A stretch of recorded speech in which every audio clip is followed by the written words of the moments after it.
Harry Potter begins his third year far from the world where he truly belongs. Another summer has passed in the Dursleys' house, where magic is smothered and his parents are spoken of only with scorn. He feels cut off from his friends and distant from the life he found at Hogwarts. What Harry does not yet know is that a dark escape has shaken the wizarding world, and the past of his family is moving toward him with quiet, relentless force. This is the year when old friendships return, long-buried secrets rise into the light, and Harry learns that not every monster comes in the shape he expects. This is the recap of Harry Potter and the Prisoner of Azkaban, Book 3 in the Harry Potter series. Let's begin. Section 1, The Escape and the Warning. On the night before his 13th birthday, Harry stays up late working on homework, trying to feel connected to Hogwarts. He misses Ron and Hermione, and the Dursleys refuse to let his owl, Hedwig, carry letters. When 3 owls arrive at once, the summer silence lifts. Ron writes from Egypt, Hermione sends a broom kit, and Hagrid sends a strange monster book that tries to bite him. A letter from Professor McGonagall reminds Harry that he can visit Hogsmeade this year, if the Dursleys sign his permission form. The next morning, the Muggle News reports a dangerous convict on the loose. His name is Sirius Black, but Harry has no idea what that means. Aunt Marge arrives for a visit, and Harry promises Vernon he will behave if Vernon signs the Hogsmeade form. But Marge spends her stay insulting Harry and mocking his parents until Harry finally loses control. His magic explodes, and Marge inflates like a giant balloon. Harry panics, grabs his school things, and runs out into the night. Alone in the dark, Harry senses something watching him, large, silent, with gleaming eyes. Before he can move, the night bus appears in a blast of purple light. It rushes him to the leaky cauldron, where Minister of Magic Cornelius Fudge greets him. Instead of punishing him, Fudge smooths everything over and insists Harry stay in Diagon Alley for the rest of the summer. Harry finds it strange, but Fudge gives no real explanation. Harry spends August exploring the shops, doing homework, and staring longingly at a new broom, the Firebolt. Ron, Hermione, and the Weasleys arrive days before school begins. One night, Harry overhears Mr. and Mrs. Weasley arguing. Sirius Black is not just a criminal. He escaped from Azkaban and may be trying to find Harry. Rumors say Black served Voldemort, and some believe he hopes to restore the Dark Lord to power. Harry lies awake, unsettled and frustrated that everyone treats him as if he cannot handle the truth. When school begins, Harry travels on the Hogwarts Express with Ron and Hermione. They share a compartment with Professor Lupin, a tired-looking man who will teach defense against the dark arts. Midway through the trip, the train stops abruptly. A hooded dementor glides into their compartment, searching for Sirius Black. Its presence steals warmth from the air. Harry hears a woman screaming and collapses. Lupin drives the dementor away with a powerful charm. At Hogwarts, Dumbledore announces that dementors will guard the school grounds. Their presence chills the whole castle. 2 new teachers join the staff, Lupin for defense and Hagrid for care of magical creatures. Classes begin, and trouble arrives immediately. In divination, Professor Trelawney examines Harry's tea leaves and claims to see the Grim, a giant spectral dog said to be an omen of death. The image haunts Harry more than he admits. Hagrid's first lesson introduces the class to hippogriffs. When Malfoy insults one named Buckbeak, the creature lashes out and injures him. Malfoy exaggerates the wound, and Hagrid worries that Malfoy's father will try to have him fired. Later, in Lupin's class, the students face a boggart, a shapeshifter that becomes a person's worst fear. Before Harry can take a turn, Lupin steps in front of him, preventing the boggart from transforming into whatever Harry fears most. Harry is confused but grateful. Life at school shifts between normal worries and quiet dread.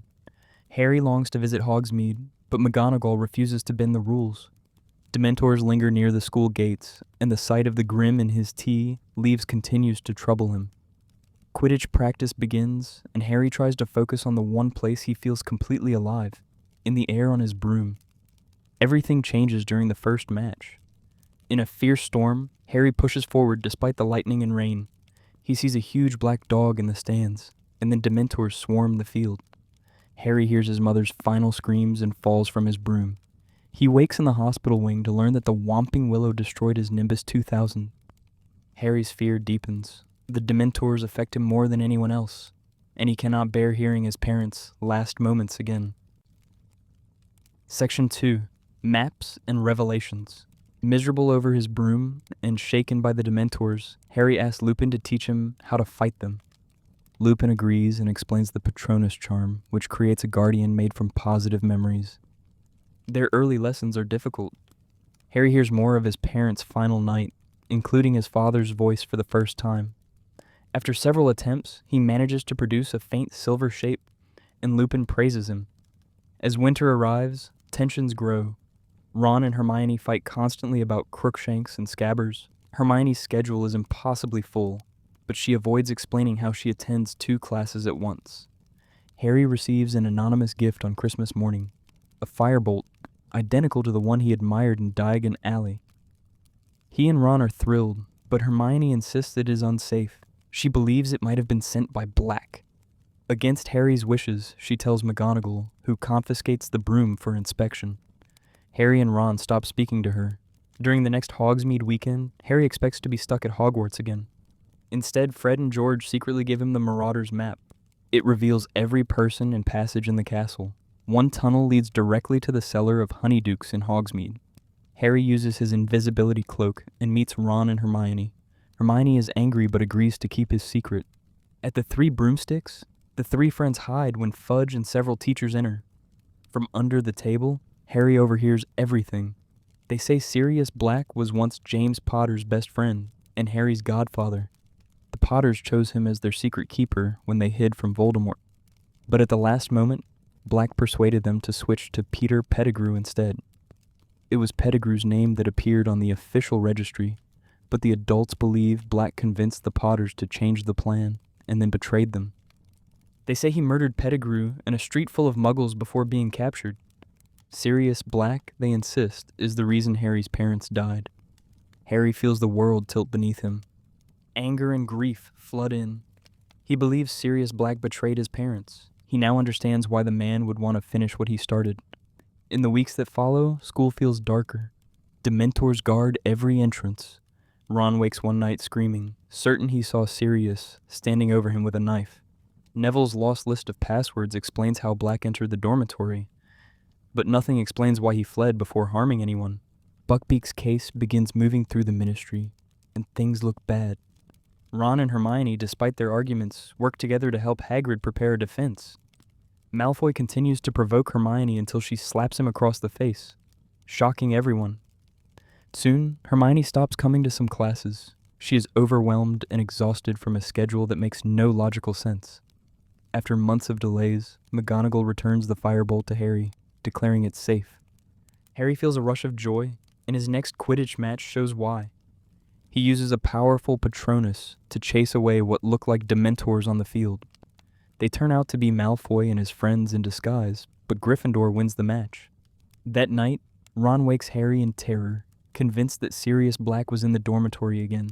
Even the teachers seem shaken. On the next Hogsmeade visit, Harry sneaks out once more. While invisible, he pelts Malfoy and his friends with snowballs, but a slip of the cloak reveals his floating head. Malfoy runs to tell Snape, and Harry barely makes it back to Hogwarts in time. Snape confronts him, searches him, and finds the Marauders map. He cannot read it, and the map insults him with mocking messages from its long-gone creators. Snape summons Lupin. Lupin recognizes the map immediately and covers for Harry. But once they are alone, he is furious.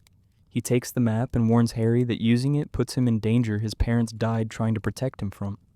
Soon after, Hermione delivers the news they have dreaded. Buckbeak's execution is scheduled. They decide to visit Hagrid before it happens, even though he told them to stay away. Section 3. The Shack, the Truth, and the Turning of Time. Under the invisibility cloak, Harry, Ron, and Hermione slip into Hagrid's hut. There they find Scabbers, frightened and thin, hiding inside a milk jug. Hagrid explains that Dumbledore tried to intervene, but the Ministry refused. The children barely have time to process this when the execution party approaches. Hagrid forces them out the back door. As they climb the hill, they hear the axe fall and believe Buckbeak is dead. Scabbers panics and bites Ron, breaking free. Crookshanks appears, chasing the rat. As Ron struggles to hold on, an enormous black dog bursts from the shadows, seizes Ron, and drags him into a tunnel beneath the Whomping Willow. Harry and Hermione follow, fighting branches until they reach the opening of a hidden passage. The tunnel leads to the Shrieking Shack.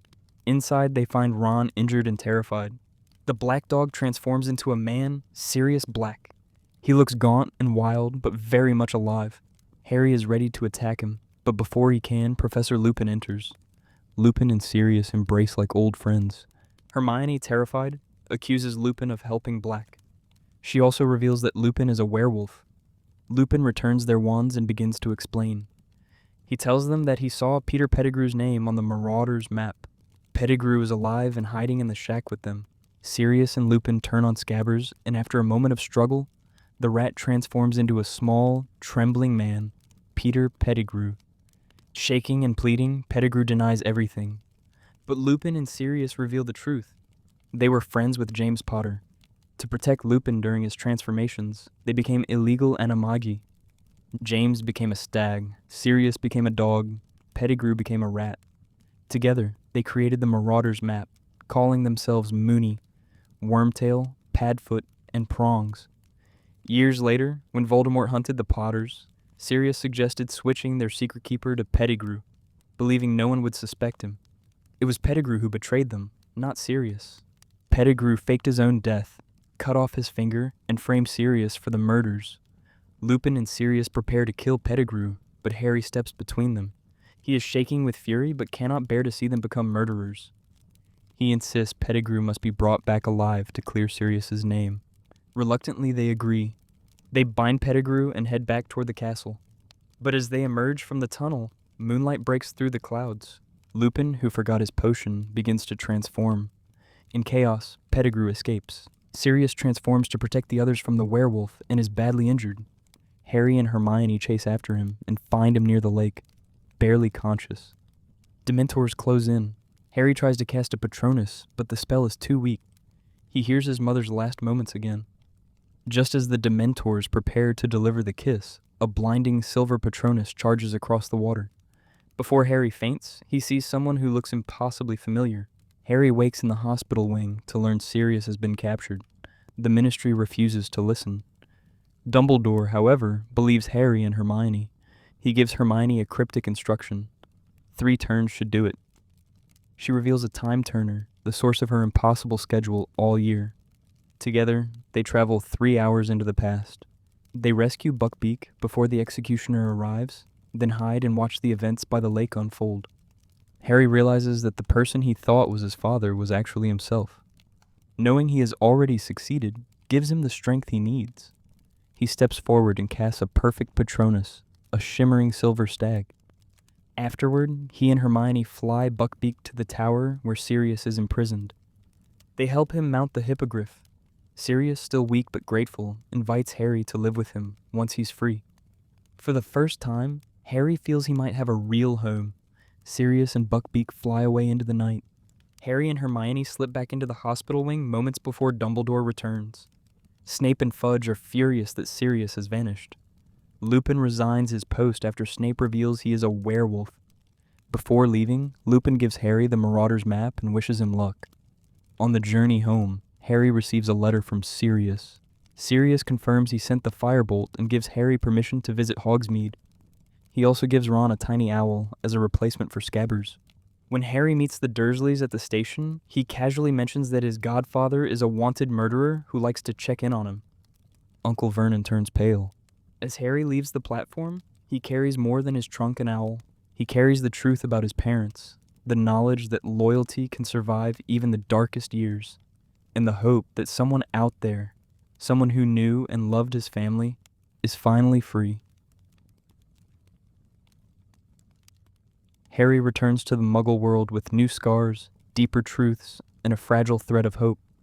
The shadows of the past have shifted, old lies have broken open, and for the first time, he knows he's not alone. Somewhere beyond the reach of the Ministry, Sirius Black rides into the distance, and the story of Harry Potter moves quietly toward its next turning. Thanks for listening. Don't forget to like, subscribe, and comment which book or tale you would like to recap next. See you in the next one.